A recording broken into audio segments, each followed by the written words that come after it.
The stop that changed everything. The night was unusually quiet as Shant Monroe drove down the winding streets of her suburban neighborhood. The hum of the engine was a soothing backdrop to her thoughts, a reprieve after another long day in court. The darkness outside her car window was interrupted only by the occasional flicker of a streetlight and the soft glow of the dashboard. Shant adjusted her rearview mirror, and for a moment her own tired reflection stared back. She was proud of her work. Being a federal judge wasn't just a career, it was her calling. She carried the weight of justice with pride, knowing the responsibility she held in every case she presided over. Yet tonight, her mind was heavy, replaying a particularly harrowing trial where the stakes were life or death. She sighed deeply, ready to be home, where she could shake off the tension of the day. But then red and blue lights exploded in her rearview mirror, piercing the night like a sudden alarm. The blare of a siren followed, shattering the quiet. Startled, Shant's heart leaped into her throat. She blinked, her mind racing. Had she been speeding? No, she was certain she hadn't. Had a taillight gone out? She signaled and pulled over, her car gliding to a stop at the curb. The siren cut off, leaving an eerie silence in its place. Her pulse quickened as she watched the silhouette of the officer approach in the side mirror. His steps were measured, purposeful, and heavy against the pavement. Shant could make out the shine of his badge and the sharp creases in his uniform under the glow of the flashing lights. She felt a knot tighten in her stomach. She had dealt with law enforcement countless times in her line of work, but something about this felt different. A sharp rap on the window snapped her out of her thoughts. License and registration, came the cold, authoritative voice. It carried a tone that demanded instant compliance, leaving no room for questions. Shant rolled down the window, her hand steady as she retrieved the documents. "Good evening, officer. May I ask why I was pulled over?" she asked, her voice calm and measured. The officer leaned in, his face partially obscured by the brim of his cap. His eyes, however, were sharp, scrutinizing her with a hostility that made her skin crawl. "Step out of the car," he barked, ignoring her question entirely. Shant hesitated, her grip tightening on the steering wheel. "Officer, is there a reason for?"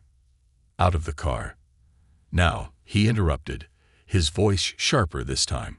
The authority in his tone was laced with something more, a venom she had encountered too many times in her life. Her chest tightened as she complied, unbuckling her seatbelt and stepping out into the cool night air.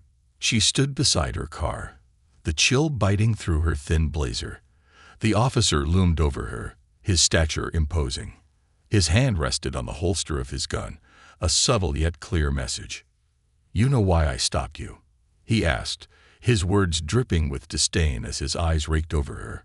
There was no professionalism in his demeanor, only contempt. "No, sir, I don't," Shant replied, her tone firm yet respectful. Her years on the bench had taught her how to stay composed, even under pressure, but her calm exterior belied the unease simmering inside her. The officer sneered, stepping closer. "A car like this," he gestured at her sleek sedan, "doesn't belong to someone like you.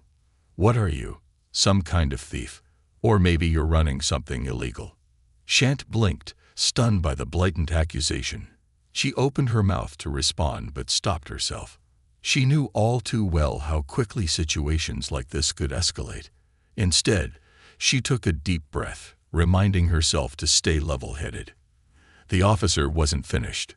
He pointed his flashlight directly at her face, forcing her to squint against the glare. "What's your name?"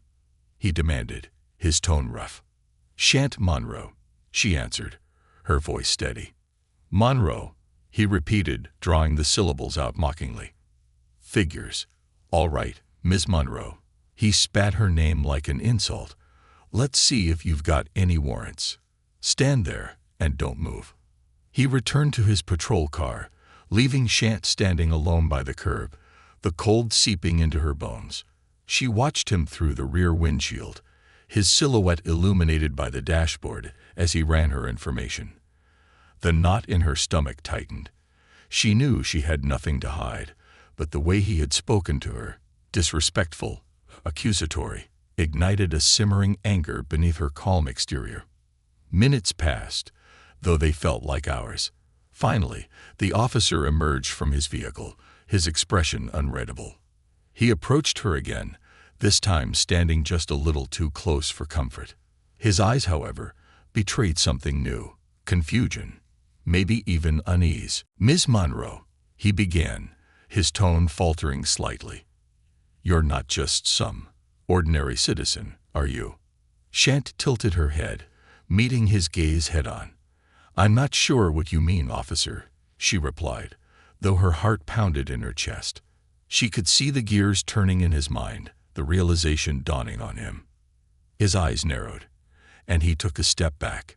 "You're Judge Shant Monroe, federal court." There it was. The shift in his demeanor was almost comical.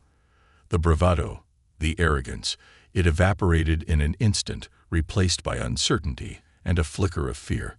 Shant watched him closely, her own expression impassive. For a moment, he seemed frozen, as if unsure of how to proceed. Then, with a forced smile that didn't reach his eyes, he muttered, "Well, Judge Monroe, it seems there's been a misunderstanding." Shant's jaw tightened, her anger bubbling just below the surface. She didn't respond immediately, letting the weight of his realization hang in the air. But this wasn't over. Not by a long shot. A line crossed.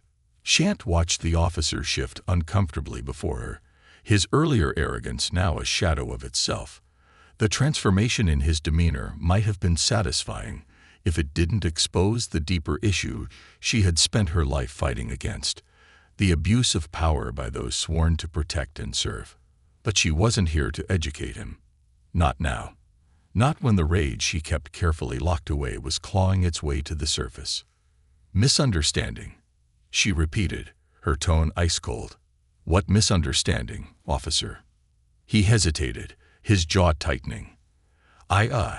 He stammered, glancing at the patrol car as if looking for an escape. "I didn't realize who you were." There it was. The unspoken truth laid bare. He didn't apologize for his actions. He didn't deny the venom in his words earlier.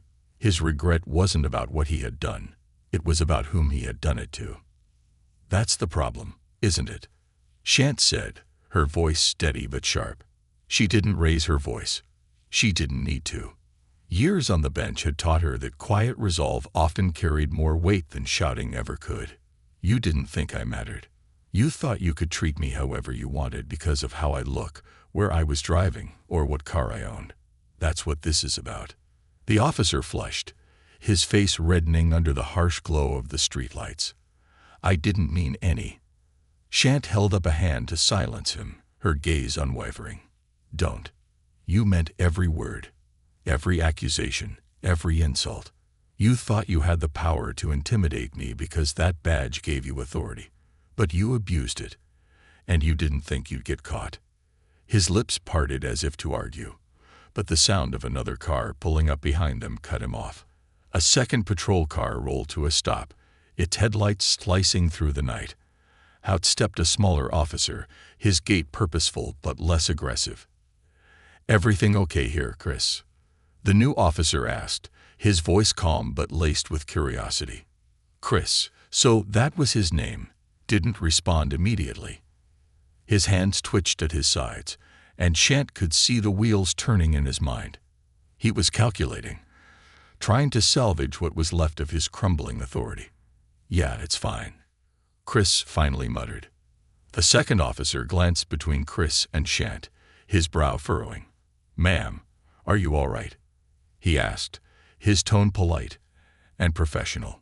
Shant nodded but didn't take her eyes off Chris. "I'm fine," she said, though the fire in her chest told a different story. The second officer turned his attention to Chris, his expression hardening. "What's going on here? Why was she pulled over?" Chris didn't answer. He seemed to shrink under the scrutiny of his colleague, his earlier confidence now a distant memory. "Ask him," Shant interjected, crossing her arms. "He hasn't explained it to me either." The second officer's eyes narrowed.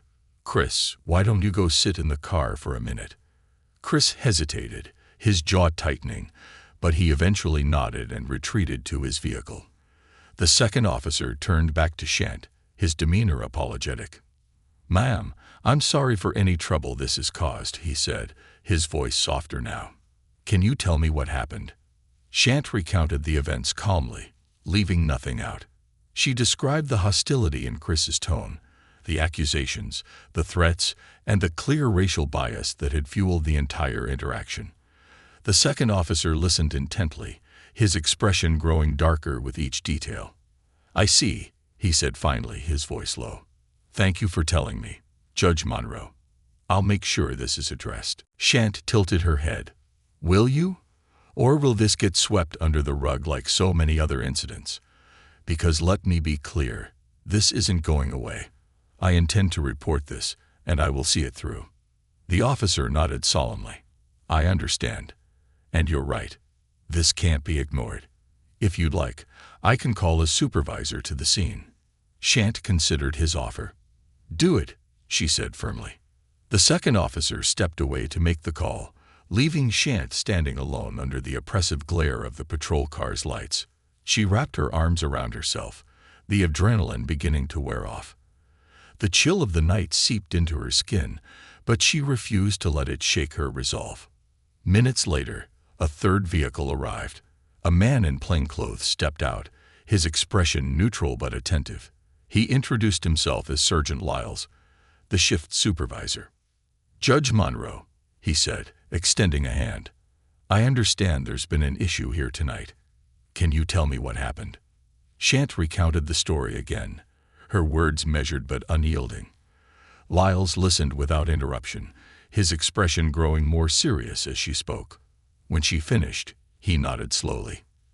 "Thank you for bringing this to my attention. I'll need to review the body cam footage and conduct an internal investigation.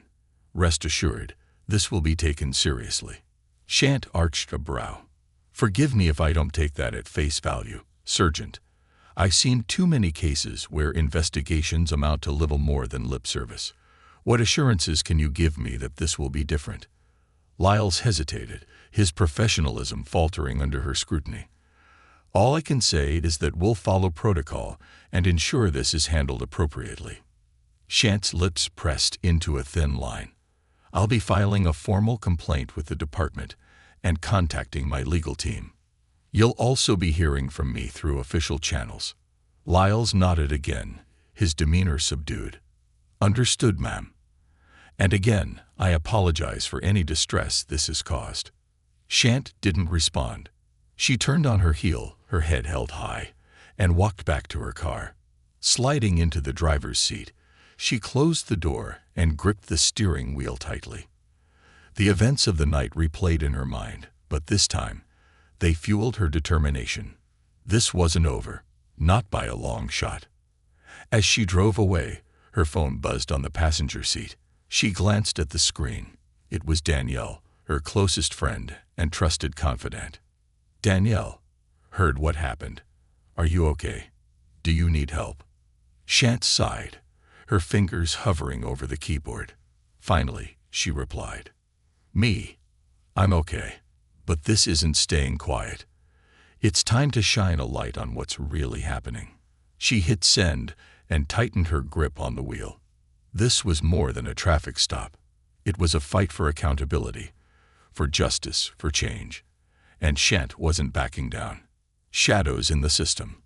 The next morning, Shant sat in her sunlit office, but the usual warmth of the room felt distant, muted by the storm raging in her mind. The events of the previous night played on an endless loop, each detail sharpening her resolve. The legal briefs spread across her desk lay untouched. This wasn't just about her anymore. It was about everyone who had been on the receiving end of unchecked authority. Her phone buzzed, snapping her out of her thoughts. It was a call from Danielle. Shant hesitated, then picked up. "Danielle," she greeted, her voice calm despite the turmoil inside her. "I heard what happened," Danielle said without preamble. "Shant, are you okay? What are you going to do about this?" "I'm filing a formal complaint," Shant replied, leaning back in her chair. I've already started documenting everything. Danielle exhaled audibly. You know this won't be easy. They'll try to discredit you, bury the complaint, make it go away. You're a judge, but this is their turf. You're stepping into a minefield. Shant smiled faintly. Danielle, I've been walking through minefields my whole career. This is no different. If anything, it's more reason to push forward. There was a pause on the other end before Danielle spoke again, her tone softer. I'm with you, Shant. Whatever you need. But be careful. If the department is as corrupt as we suspect, they'll come for you. Shant thanked her and ended the call. She took a deep breath, her fingers drumming against her desk. Her next steps had to be deliberate, strategic. She couldn't afford to make a misstep. Later that afternoon, Shant arrived at the Internal Affairs office downtown, a nondescript building tucked away on a quiet street. She was dressed impeccably, her tailored suit and polished demeanor masking the storm of emotions swirling inside her. She wasn't just here as a victim. She was here as an advocate for justice. The receptionist directed her to a conference room, where a man in his late 40s greeted her. He introduced himself as Lieutenant James Carter, an investigator with Internal Affairs. His handshake was firm, his expression neutral. Judge Monroe, thank you for coming in, he said, gesturing for her to sit. I've reviewed the preliminary report from last night's incident. I understand you have a formal complaint to file. Shant nodded and handed him a folder. This contains my statement, as well as a summary of the events. I've also included the names of witnesses, including the second officer and the supervisor who arrived on the scene. Carter opened the folder and skimmed the documents. His expression remained unreadable, but Shant noticed the way his brow furrowed slightly as he read. Finally, he set the folder down and folded his hands on the table. Judge Monroe, he began, I appreciate you bringing this to our attention. However, I need to be honest with you. Cases like this are delicate. Officer misconduct is a serious allegation, and while we will investigate thoroughly, these things take time. Shant leaned forward, her gaze piercing. Lieutenant Carter, I understand the complexities of the system better than most. I'm not here to disrupt your process. I'm here to ensure it happens. Too many people are silenced or ignored when they bring forward complaints like this. That won't happen here. Carter nodded slowly. Understood. But I need to ask, are you prepared for the backlash? These cases often attract media attention, and the department's reputation is on the line. There will be resistance. I've faced resistance my entire life, Shant said evenly. I'm not backing down. Carter studied her for a moment, then gave a small nod. Very well. We'll start by reviewing the body cam footage and interviewing the officers involved. You'll be updated as the investigation progresses. Shant thanked him and left the building, her heels clicking against the marble floors with purpose. She felt the weight of the battle ahead, but she also felt a surge of determination. This wasn't just about holding one officer accountable. It was about challenging an entire system. That evening, Shant sat in her living room, the glow of her laptop illuminating her face.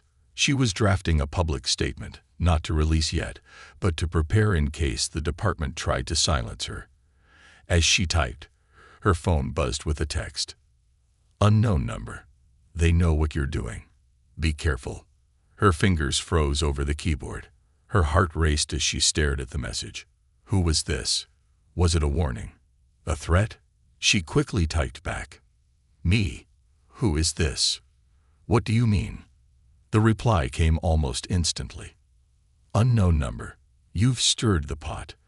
They'll try to discredit you. Watch your back. Shant clenched her jaw.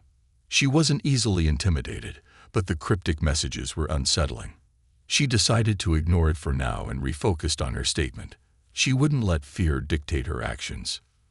The next day, Shant received a call from Carter. His tone was serious. Judge Monroe, we've reviewed the body cam footage. There are inconsistencies in Officer Chris's report. It appears he falsified details about the traffic stop. Shant's grip on the phone tightened. What kind of inconsistencies? For one, he claimed you were swerving and driving erratically, which wasn't corroborated by the footage. Additionally, his behavior during the stop was troubling. We'll be addressing this with him. Shant's stomach churned.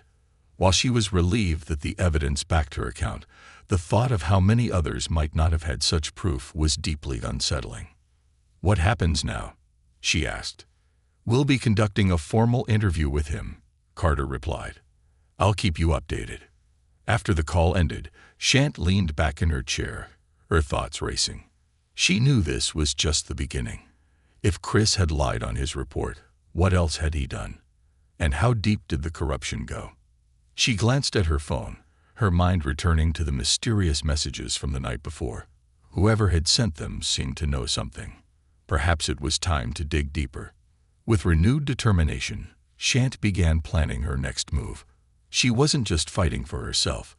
She was fighting for everyone who had been silenced, dismissed, or ignored. And she wasn't stopping until justice was served. The hidden depths. The morning air was heavy with tension as Shant entered her chambers at the courthouse. Her normally calm demeanor was tinged with unease, not from the weight of the cases awaiting her, but from the storm brewing around her since the traffic stop. The cryptic messages, the call from internal affairs, and the revelation of Chris's falsified report were pieces of a puzzle she was determined to solve. Her assistant, Naomi, peeked her head into the room, her expression a mix of concern and curiosity. Judge Monroe, you have a visitor. He says it's urgent. Shant frowned, her hand hovering over the stack of documents on her desk. Who is it? Naomi hesitated. He says his name is James Carter. From Internal Affairs. Shant's eyes narrowed. She hadn't expected to hear from Carter in person so soon. Send him in. Carter stepped into the office, his face drawn, his eyes scanning the room as though ensuring they were alone. He didn't offer the polite pleasantries of their last meeting. His urgency was palpable.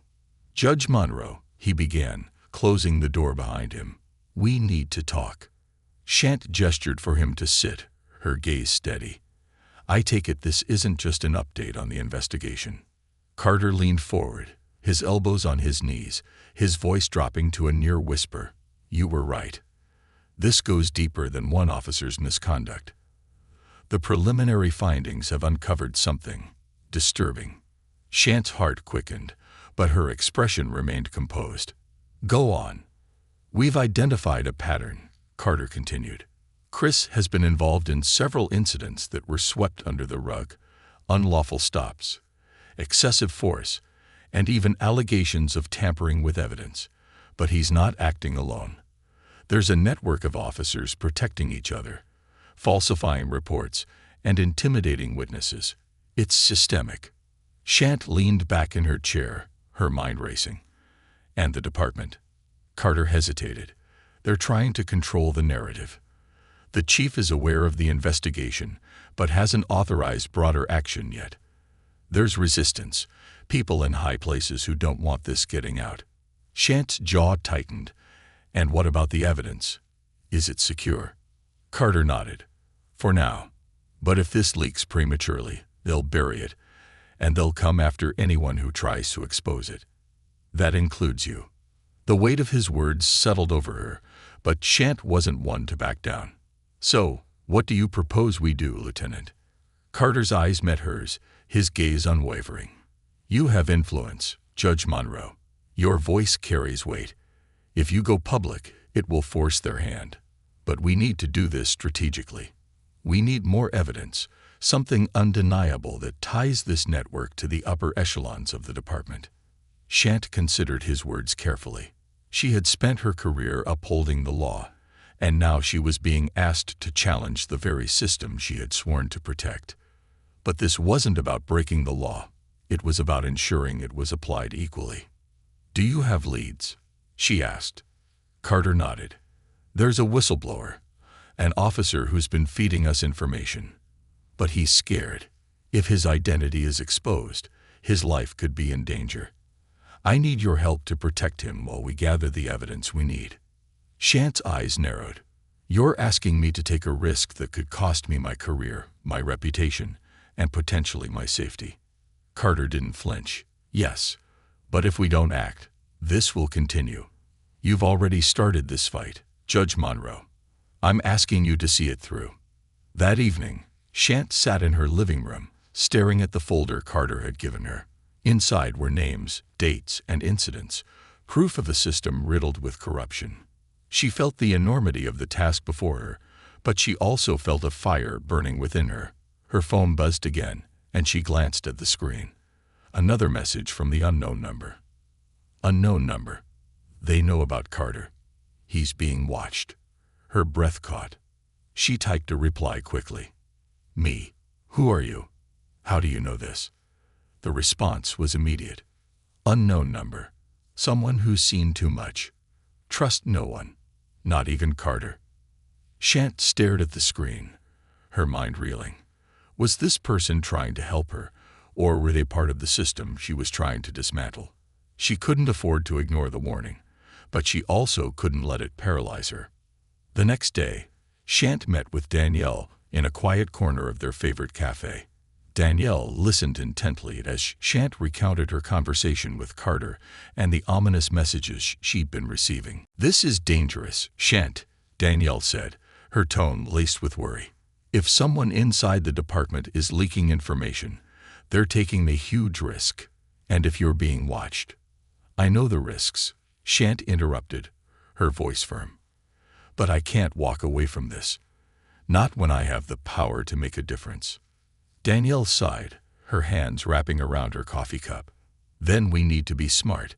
You'll need legal protection, security, and a contingency plan if things go south. Shant nodded. I've already started putting things in place. But there's more. She hesitated before showing Danielle the messages on her phone. Someone's been contacting me anonymously. They claim to have inside knowledge. Danielle's brows furrowed as she read the messages. This could be a trap, or it could be your best lead. Either way, you need to be careful. As the days passed, Shant continued to work quietly, balancing her duties on the bench with her growing crusade for justice. She coordinated with Carter, reviewed the evidence, and prepared for the inevitable storm. But the deeper she delved, the more she realized how dangerous this fight truly was. Late one night, as she sat in her study poring over documents, her phone rang. The number was blocked. She hesitated, then answered. Judge Monroe, came a distorted voice on the other end. You're closer than you think, but if you want to finish this, you'll need to move quickly. They're already cleaning up their tracks. Who is this? Shant demanded. Someone who wants to see justice done, the voice replied. Meet me tomorrow at 8 p.m. The address will be sent to you. Come alone. Before she could respond, the line went dead. Shant stared at the phone, her pulse racing. She knew this could be a setup, but if it wasn't, it could be the breakthrough she needed. As she prepared for what lay ahead, she reminded herself of one thing. Justice wasn't just a principle, it was a fight. And she was ready to see it through. Into the shadows. The next evening, Shant sat in her car parked 2 blocks from the address sent to her earlier that day. Her hands rested on the steering wheel, but she hadn't turned off the engine. The tension in her chest felt like a coiled spring, ready to snap. The anonymous caller had instructed her to come alone, but Danielle had insisted on staying nearby, parked in a nondescript sit-in just a street away. She glanced at her phone one last time. The text message was still there, brief and cryptic. Unknown number. The truth is here. Don't bring anyone. 2312 Westburn Alley. 8 p.m. Shant checked the clock on the dashboard. 7:58 p.m. She reached into her purse, ensuring her phone was fully charged and set to record. Her keys, a small canister of pepper spray, and a slim flashlight were within reach. She had never been the type to be unprepared, and tonight was no exception. Taking a steadying breath, Shant stepped out of the car. The December air was cold, biting at her cheeks as she adjusted her scarf and made her way down the dimly lit alley. The buildings around her were industrial, their exteriors weathered and unwelcoming. The faint hum of traffic in the distance was the only sound, save for the echo of her footsteps. At the end of the alley, a single light flickered above a metal door. Her heart raced as she approached. This was it. She reached for the handle and found it unlocked. The door creaked open to reveal a small, dimly lit room. A single table sat in the center, surrounded by mismatched chairs. A man was already seated, his face obscured by the hood of his jacket. He didn't look up as she entered, but the tension in his posture was unmistakable. "Judge Monroe," he said without turning around. His voice was low and gravelly, familiar but unplaceable. "Close the door behind you." She hesitated for a moment, then complied, the heavy door clicking shut. "You're the one who's been messaging me," she said, her voice steady despite the unease creeping up her spine. "What do you want?" The man finally looked up, pulling back his hood to reveal a face weathered by years of hardship. His dark eyes bore into hers, a mixture of weariness and determination. "My name's Officer Marcus Hale," he said, "or at least it was, before they forced me out." Shant's brows furrowed. The name was vaguely familiar. "Hale. I've heard of you. You were with the precinct a few years ago. You resigned suddenly." "I didn't resign," Hale said bitterly. "They pushed me out because I wouldn't play their game. I wouldn't take the bribes, wouldn't look the other way when things got dirty. And when I started asking questions, they made sure I couldn't stay." Shant took a seat across from him, her eyes narrowing. "Why contact me now? What do you have to do with Officer Chris?" Hale leaned forward, resting his elbows on the table. "Chris is part of a network. Corrupt cops, all tied to something bigger. Drugs, extortion, even human trafficking. It's not just him. It's the whole precinct.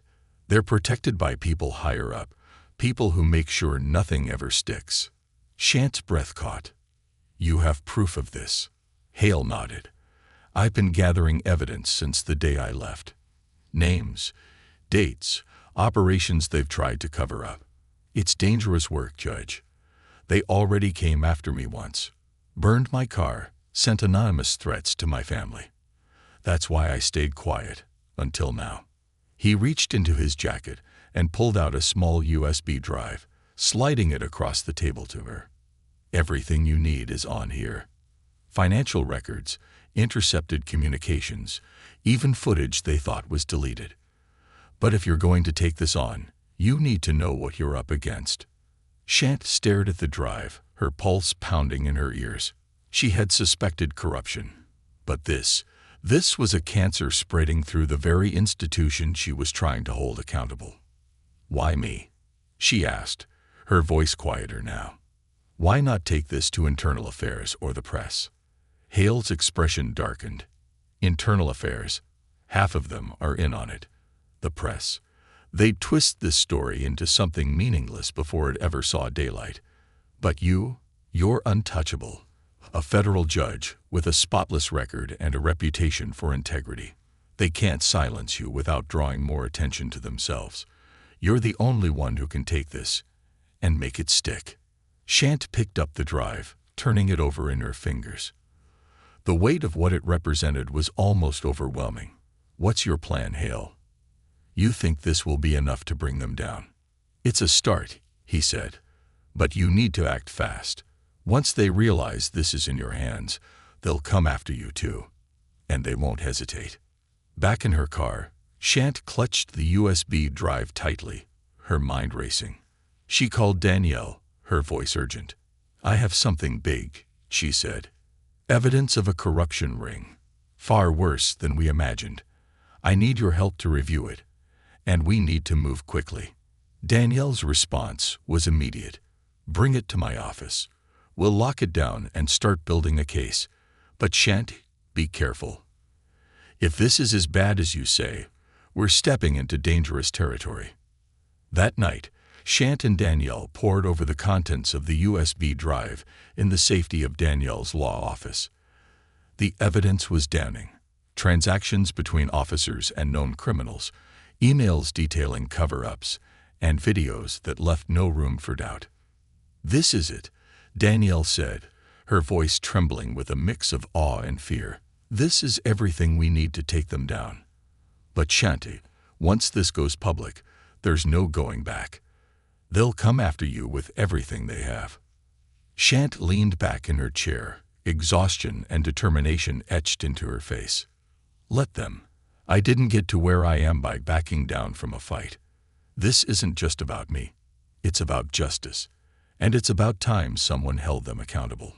As Shant left the office that night, her phone buzzed again. Another message from the unknown number. "Unknown number.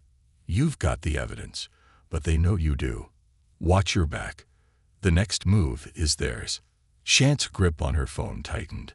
The battle was just beginning, and the stakes had never been higher. She glanced at the quiet street around her, every shadow suddenly seeming deeper, every sound sharper. This was no longer just a fight for justice. It was a fight for survival. The fight for justice. The weight of the USB drive in Shant's pocket felt heavier than anything she'd carried before. This wasn't just evidence. It was a weapon. And she was stepping into a battlefield where every move could be her last. As she drove home, she couldn't shake the feeling that she was being watched. Every pair of headlights in her rearview mirror seemed to linger too long. Every car following her turn felt deliberate. When she pulled into her driveway, she didn't get out immediately. Instead, she scanned her surroundings, her keen eyes searching for anything out of place. The suburban street was quiet, the neighbors' homes dark, their occupants likely asleep. But the stillness felt oppressive, almost artificial. Her phone buzzed as she reached for her keys, the unknown number lighting up her screen again. "Unknown number. You're in danger. They're close. Get inside and stay there." Her heart leaped into her throat as she stepped out of the car, her senses on high alert. She moved quickly to her front door, locking it behind her the moment she was inside. The silence of her home, usually a sanctuary, now felt suffocating. She pulled the curtains close, her mind racing. Was the warning real, or was it meant to scare her? She had no way of knowing. What she did know was that the evidence in her possession was too valuable, too volatile, to be left unguarded. The next morning, Shant was at Danielle's office by sunrise, the weight of the sleepless night evident in her eyes.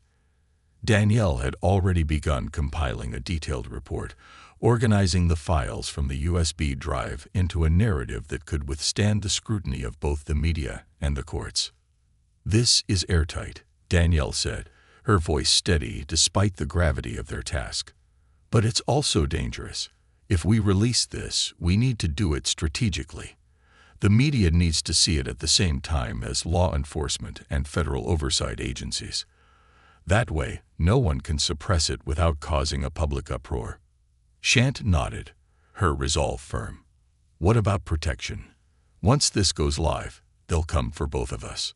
Danielle gestured to a man sitting quietly in the corner of the room, dressed in a sharp suit and carrying himself with a calm authority. "This is Agent Rowan from the FBI. He's been monitoring corruption cases like this for years.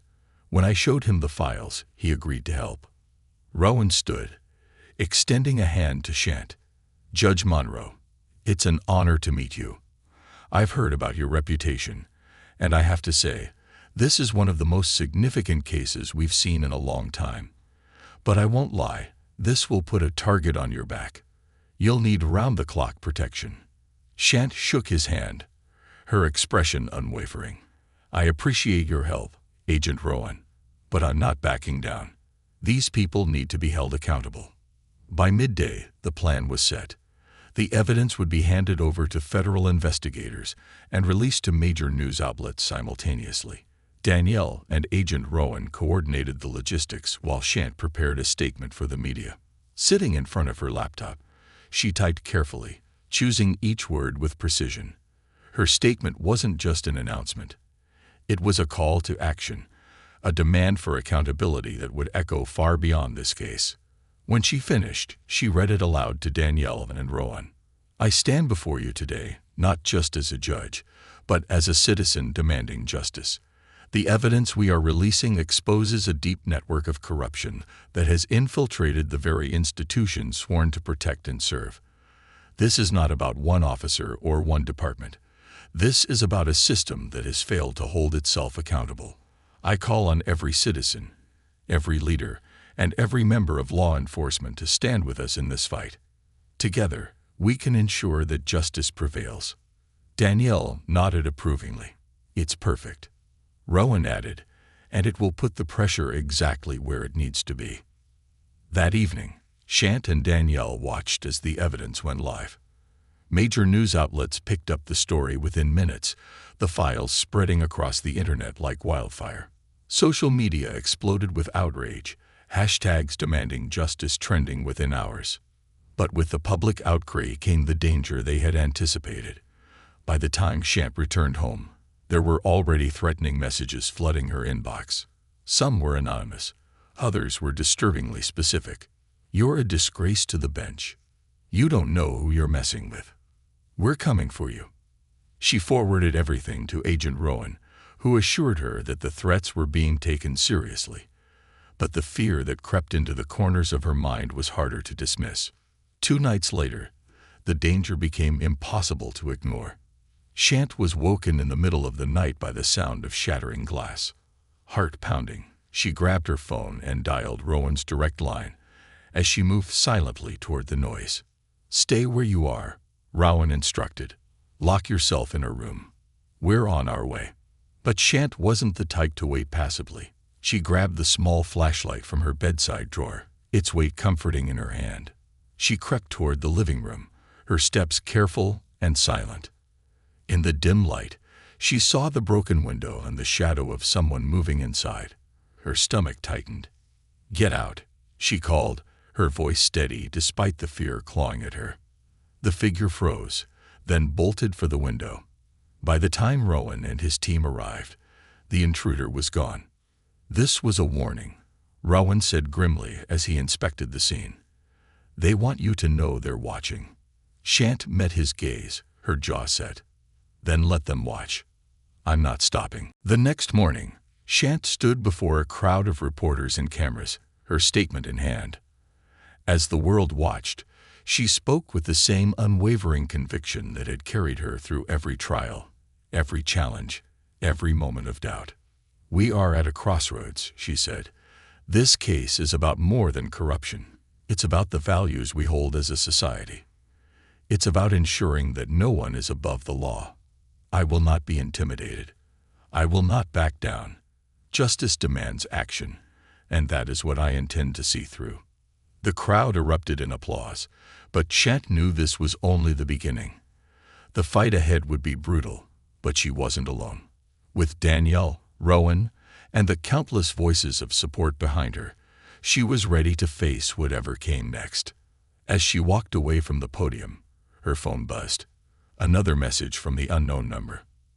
Unknown number, you've started the fire. Now let it burn. Justice is coming. Shant allowed herself a small smile. Justice was coming indeed. The reckoning. The applause from the press conference still rang in Shant's ears as she returned to her office. The weight of the spotlight was heavy, but she carried it with pride. Justice demanded resilience, and she was determined to see this fight through.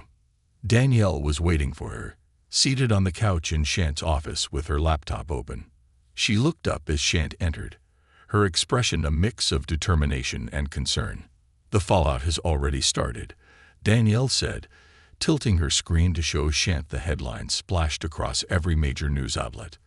Corruption unveiled. Judge Monroe blows the whistle on law enforcement misconduct. Systemic abuse exposed. Federal investigation launched into police network. Justice for all. The woman behind the fight against corruption. Shant scanned the articles, her resolve hardening. Good. The more attention this gets, the harder it will be for them to bury it. Danielle nodded. It's working.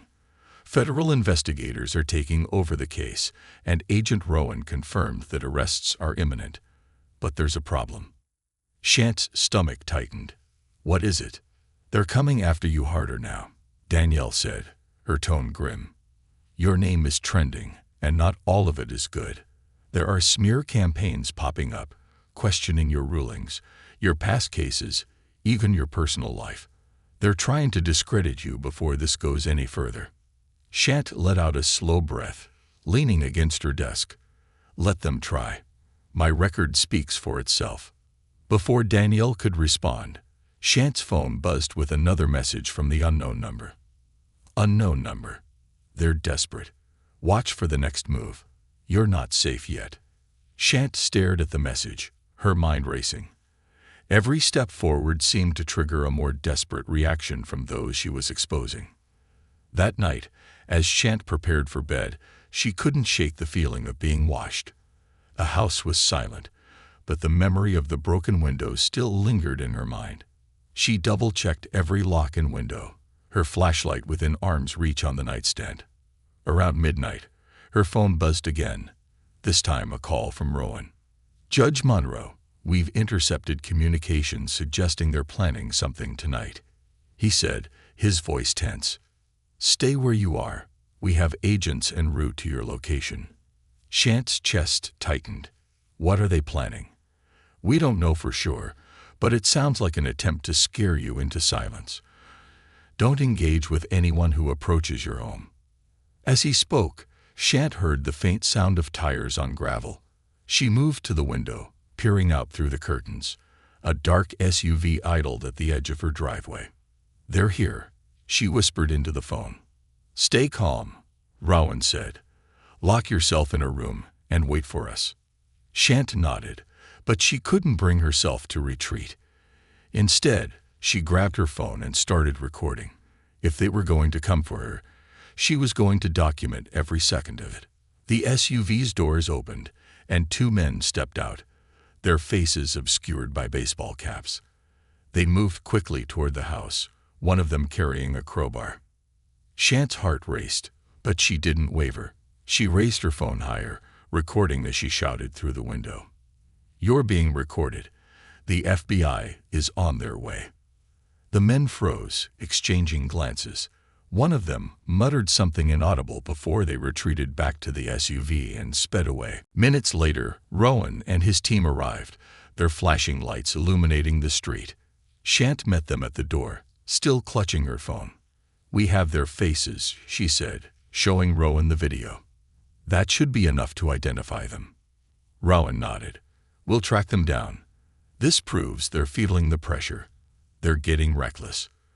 The following days were a whirlwind of arrests, media coverage, and public outrage. The evidence from the USB drive, combined with Hale's testimony, and Shant's unwavering stand, dismantled the corrupt network piece by piece.